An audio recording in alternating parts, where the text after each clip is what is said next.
Suu Kyi, who were stripped of a very prestigious award because of the activities or the non-activities that she has now been involved in. But I am absolutely delighted to talk to a young South African woman who has made waves in her own community, and that is the now well-known community of Xolobeni in the Eastern Cape. Nonhle Mbuthuma, thank you very much for joining us. As I said to you earlier, I feel very inspired, not only because you're a woman, but because you are young and you have taken such a brave stand. But it hasn't come easy, has it?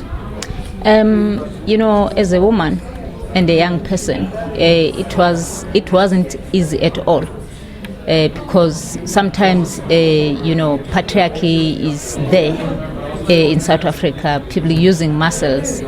And I was experiencing when 6 or 7 police, they push me on the ground and spray me. And then I was asking myself, what have I done? Because I'm a woman, I can't fight. Why these 6 surrounded men, they push me? But I just wake up and I said, I will never be shut up. No matter how they muscles, how they strong they are. Because at the end of the day, this is the future of our children. Otherwise, us as women, if we are scared of that these men, they're going to push us or do whatever to rape us or to kill us, but there will be no future of our children. That is why I stand up. I said that if my time will be there's nothing I can do, but as long I will leave the future of my children in a good hands, in a better world. That is why I'm strong, and I'm not even changing my mind, because what I'm saying is good cause for the good cause of our next generation. Nonhle, you come from a country that is known for the best constitution in the world, for the best human rights environment in the world, and yet you're telling us stories that we do not actually believe come from that country. Everybody don't believe that I'm a South African. South Africa in Africa, it's a country that has been respected because of we have good laws and the best constitution in the world, not in Africa, in the world. It contains quite a lot of rights that are protecting us. But I doubt now, because the way we've been pushed, the way we've been attacked, the way women have been killed, the way children have been murdered. And I ask myself, where is our constitution? Why there is nothing to protect the vulnerable children and women in this country? Why there is not even strong laws that those people are perpetrating the violation of women and children, that the thing, it will be like this. I can't see that in South Africa, and I felt that we are not protected. Myself as a woman, when I walk outside, I'm afraid if I can be killed, I can be murdered. Even my child, I always, to make sure I look, my child is next to me, because I don't know when my child is going to be killed. Why the Constitution is not protecting us? And although the Constitution is the best, but when it comes to implementation, it's something else. That is why our leadership is so silent about this matter. And we need, and the most painful part, we have a minister of women and children, which we can see her speaking and having programs and pushing the parliamentary about the violation of the human of women and children, but we don't see that. Why? Now let's talk Xolobeni. What next? Because you do not want mining, you've made your voice heard, the court has ruled in your favor. What is it that you would like to see happening in terms of development in that area? Because development must happen. The question is how? Yes, the courts, we respect our courts of law in South Africa, and especially after they handed down that we have a right to give a consent, because we are the holders of the land, and we want our government to listen. What we want from them is to listen, and we said to them long time ago what type of development.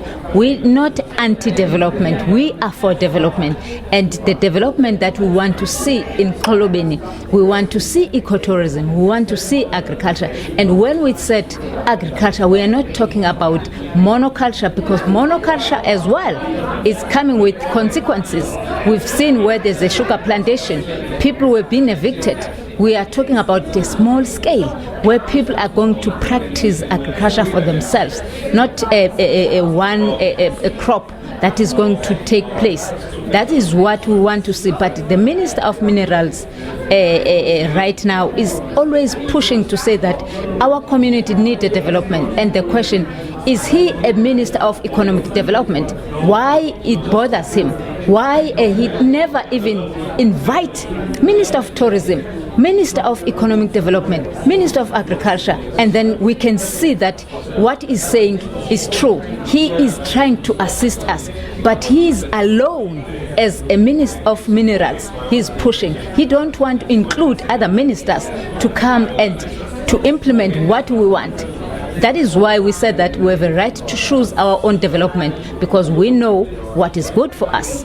And the minister has now said, or at least the department has now said, that it wants to ask the people. Isn't that the way to go, to ask the people whether or not the mining should continue? But it doesn't. The last meeting when we were having on the 17th of November, Minister Gwede, he said that community need development. That is where we're concerned. If yes, it needs development, but not mining. And we need to decide what kind of development we want, not himself. And he must wait. And that is why we told him that we want ecotourism, we want agriculture. Why he's not pushing those other ministers to come and listen in which way we want ecotourism, in which way we want agriculture. But it's only him alone. That means he have an agenda of extracting minerals, not to do a development, because we don't see a mining as a development. Mining is an extractivism, it's a destroyment. And of course there are other developments that are happening that you are against, such as the highway? Yes, a highway. Also, we know that the reason of Central and the government together to push the highway through our ancestral land is to support the current project, which is mining, because we know that there is no way they can mine that area without a highway. That is why they pushed the highway. And we said that we are not anti-road, but we need our villages to be accessible. If they can build access road through our villages, we can be happy. And we stated from the former CEO of Central, we told him, Nazir Al, that we need our community to be accessible. And he said that, no, as Central, they do the national road, not this local road. Now, it's not on his plate, but they just keep pushing. That is why we take them to court to say that this road is going to evict us again from our own land. Our livelihood has been threatened. They must move this highway away from the coast, more inland, because the Pondo land, those towns like Bizana, Flagstaff, Lusigi, Port St. George are going to become a ghost town.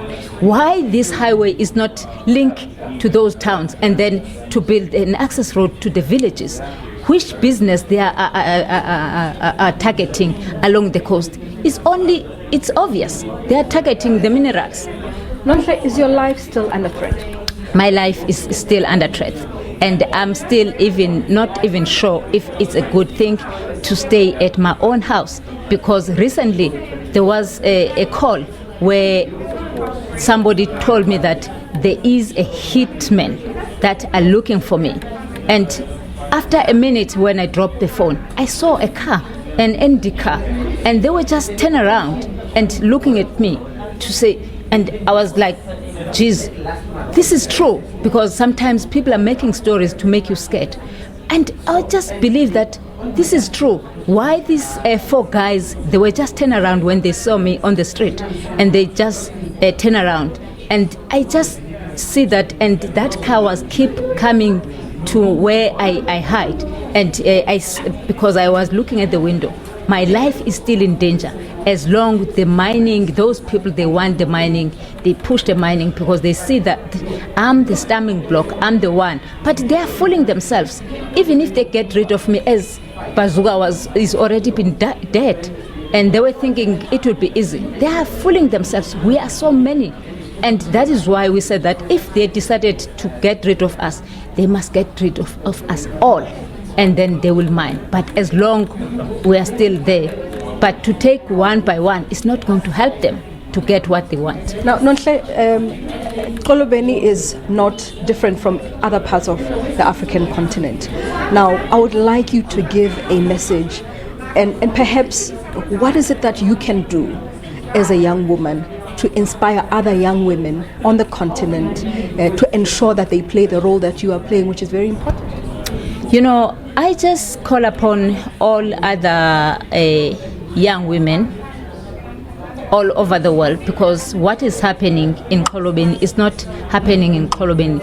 It's not even happening in Africa. It's happening all over the world.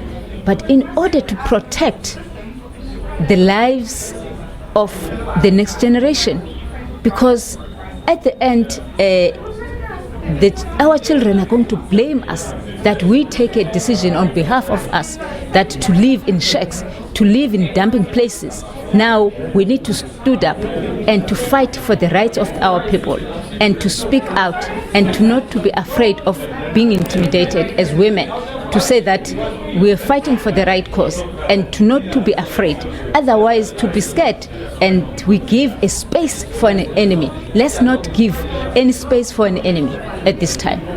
Thank you very much. Nonhle Mbuthuma, a young woman activist from Xolobeni who has made waves and led her community to ensure that it stands up in the face of powerful mining conglomerates as well as the government here in South Africa. And that is her message for the African youth and for African women on this, the last day of 16 days of activism.